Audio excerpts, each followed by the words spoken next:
Hello, it's me, Knuckles. Francionista, and I'm just doing a new YouTube video. It's been ages since I've done one. I just wanted to do one that briefly touched upon advocacy again, geared towards those who want to speak out and be a voice for non-human animals, as many of us do, many vegans do. I've already done a video about Eat Like You Care, and I can't recommend enough reading the book. It's a brilliant book for anyone who wants to be a vegan advocate. It's written for people who aren't vegan. It's written answering questions for people who aren't vegan. So as a vegan reading it, it's like a guide. It's really well done. But I wanted to talk about today. I'm going to do a podcast about this as well, but I just wanted to do a video about it. There's a lot of misunderstanding, I think, about the difference between being a non-violent, creative, unequivocal advocate about basic morality, justice, rights, against violence, and being and being insulting or violent towards somebody, discriminating against people. We often get criticized, the abolitionists, for our unequivocal stance. We refuse to compromise the moral message. We absolutely refuse to do that, and that's because we mustn't do that.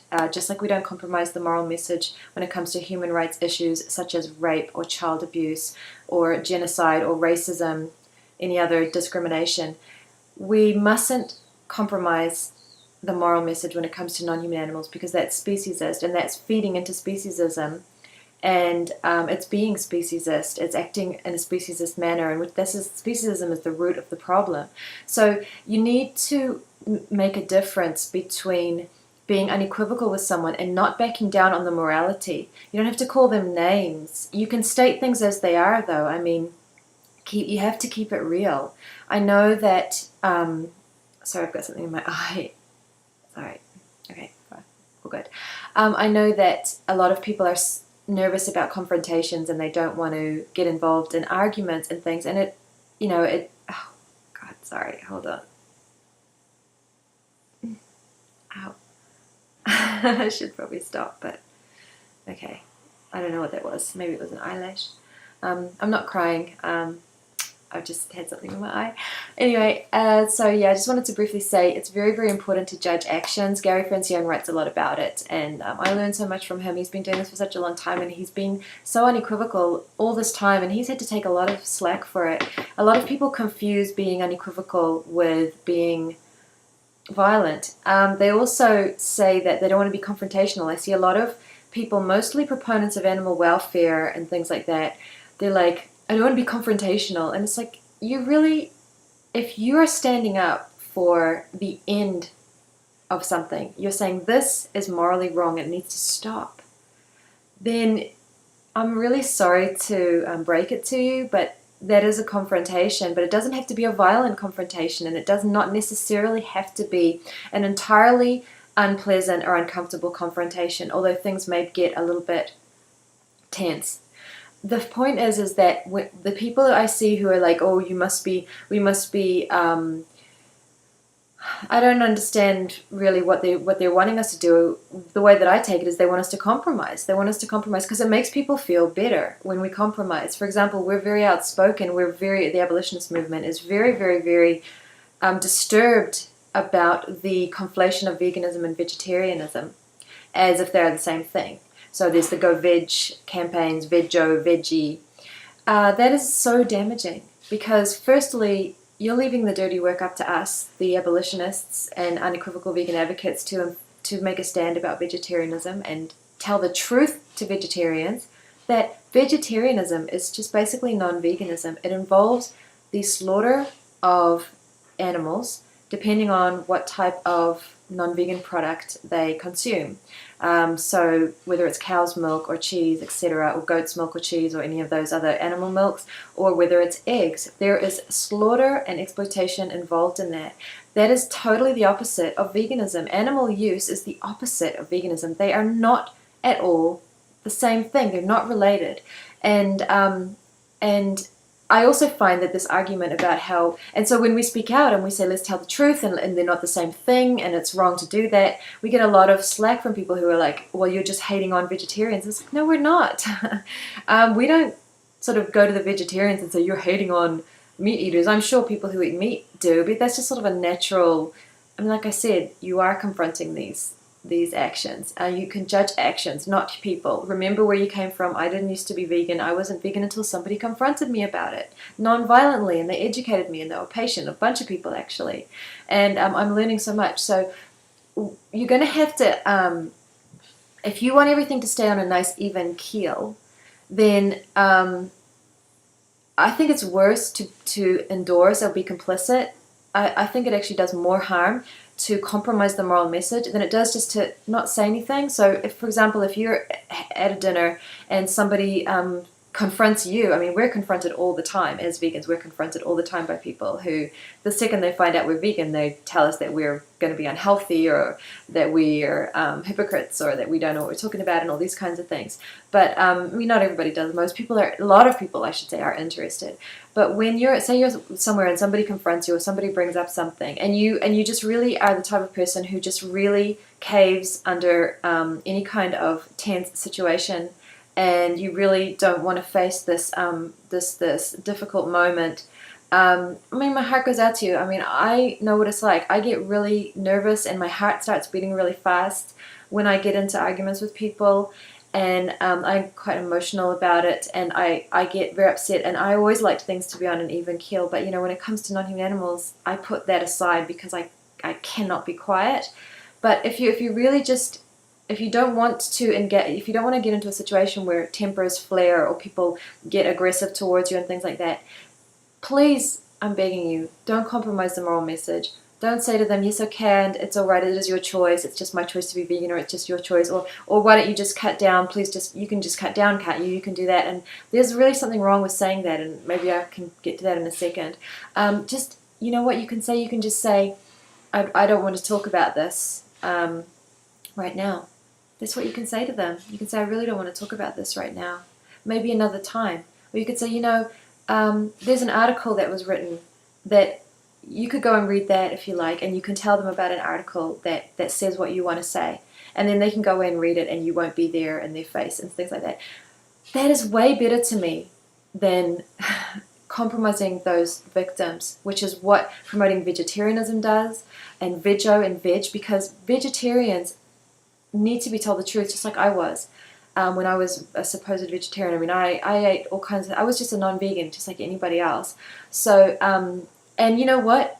If vegetarians are so much closer, like people claim, to being vegan, like they're already they've got this huge advance on people who are not vegetarian, then they're the very people that we ought to be reaching out en masse and saying, you know, you're supposed to get it, you just don't quite know the details, or you haven't quite made the connection yet, or somebody's been telling you that it's all the same, and here's the truth. And if you're right, and if they are so close, and if they are so, you know, so open and so on their way, then why would you not want to tell them the truth? I mean, it doesn't make any sense. And compromising that message is really does a huge disservice to animals, and does a huge disservice to vegans like us, who are out there trying to, you know, and supposedly everybody agrees with that. Oh yeah, we agree that you should be talking about veganism. I mean, well, not everybody does, but the vegans that I often encounter on Facebook or wherever I'm arguing with people are saying, yes, you should.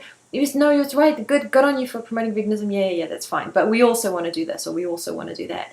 But they agree that veganism is the best way to help animals. A lot of the people that I've met, they agree that it's the best way to help animals. It is the best way to help animals. And so when you compromise the moral message, and you're in the majority, because the welfarist movement is the majority movement, and the main groups are conflating veganism and vegetarianism, it makes people like me, when I do make a stand, I'm outnumbered by you, by the other vegans. You're outnumbering me in your voices. So it's not helping me to break through. I mean, if we all just did it together, imagine the difference it would have. And, you know, there's a lot of vegetarians out there who are now vegan, who are grateful for the people who had the sort of, that they had, you know, whatever it is, to confront them and say, did you know that you're causing this terrible suffering and death, and that there's no difference between flesh and dairy and eggs, and that, and leather and wool and all these kinds of things, and that you can be vegan, and that they're not the same thing, and that basically there's no difference, and if you really care about animals, you need to go vegan. A lot of vegetarians are saying, I really wish that somebody had done that before, because I was vegetarian for 20 years and I would have gone vegan a lot sooner. I've seen evidence of it. I've seen their voices out there. I'm one of them, actually. But I would also like to say that even if, what I find difficult is when I meet vegetarians and I say, why are you vegetarian? That's my first question, is why are you vegetarian? Because usually I want to tap into something, I want to find a common ground, and then usually they'll say, because I don't want to hurt animals. I don't want to kill animals. I don't want to eat animals, who have been killed for me, etc. And that's my opening. And I usually say to them, well, do you know what happens in the industries of the animal products that you use? I ask them, do you eat cheese? Well, I usually ask them to qualify it. When you say vegetarian, what do you mean? And they'll say, well, I eat cheese, or I don't eat this, but I drink a little bit of that milk, or I eat just an eggs, or they'll just always have a little something in there. And I say to them, do you know the truth? And the ones that really throw me are the ones who say, oh yes, I know all about that. And then I'm like, but you just said that you were vegetarian because you didn't want to hurt animals. So that just completely makes no sense. And those people I get stuck, and I'm still working on it. Generally, I just say the same thing I say to everybody. It's like, you gotta go vegan, it's easy, you don't want to hurt animals, we don't have any right, blah, blah, blah. And I just keep repeating it over and over and over, and, you get through to some people, but that really gets to me when I do meet vegetarians, and I meet lots of them who actually do say to me, yes, I know all about the calves, I know all about the cows, I know all about the chickens, and I'm like, I just don't get it. But the one thing we can't do is take those people and say, oh yeah, well, it's great that you're vegetarian, awesome, it's a step in the right direction.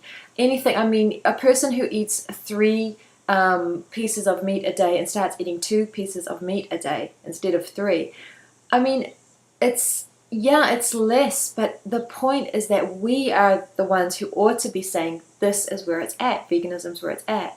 And I'm going to discuss this whole baby steps thing as well and in my next video, which I hope to do soon.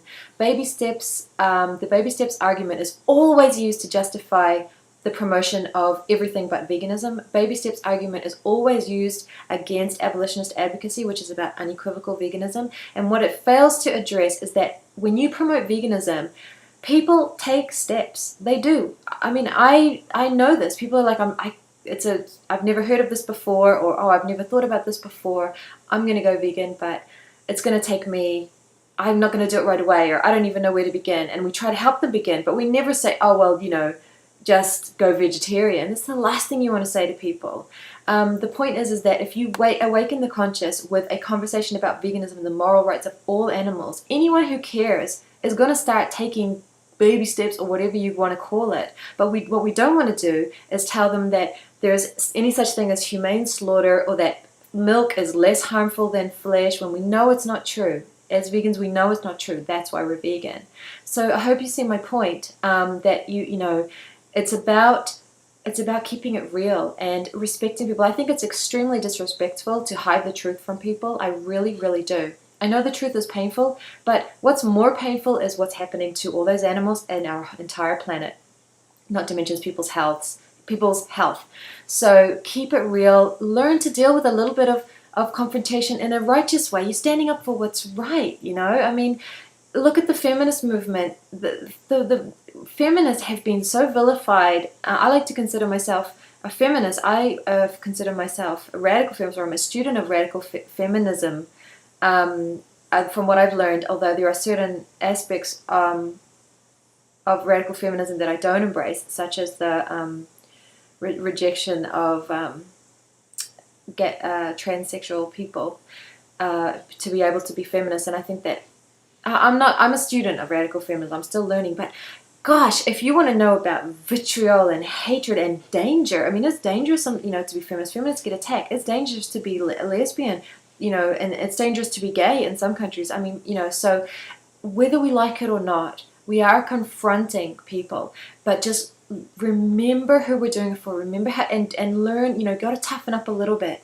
You got to toughen up a little bit. But if you can't deal with confrontation, if you can't deal with tense situations, and I'm not saying they're all like that, you have wonderful conversations with people, especially when they say, I want to go vegan. And then your whole time with them is helping them to go vegan. They say, what about clothing? Where do I get shoes? How do I make breakfast? I mean, all these simple things that we know because we live it. And so it turns into this wonderful sharing where you're sharing this beautiful knowledge that you have and you're helping them the way you were helped. Because I learned all about veganism from other vegans. I certainly didn't learn about it from non-vegans, okay? I needed vegans to help me. They had to remind me of what was vegan and what wasn't. I mean, I didn't think about honey. I didn't know that wine and alcohol was filtered with animal products. So when you get to that person, you have a wonderful positive experience because they really want you to help them, actually help them to become vegan, and that's beautiful. If you get someone who's really confrontational or who just wants to argue, you can just say to them, I really don't want to argue. I just am a person who just really doesn't like to argue. I can recommend a book or I can recommend an article, but I really don't want to argue. And you can leave it at that. You didn't sell out the victims. You didn't compromise the moral message. You did not give them the impression that there's any that any animal use is okay and all the kinds of things, which is what all this other sort of it's apologists are basically apologists for animal use. That's their way of they want to be friends with everybody. So that would be my advice, and I really would hope that people would consider that rather than becoming an apologist for animal use just in the interest of keeping things on an even keel. I'm just addressing this because I get this, I see this a lot, and it really, really bothers me. And I see the people who are saying these things like, oh,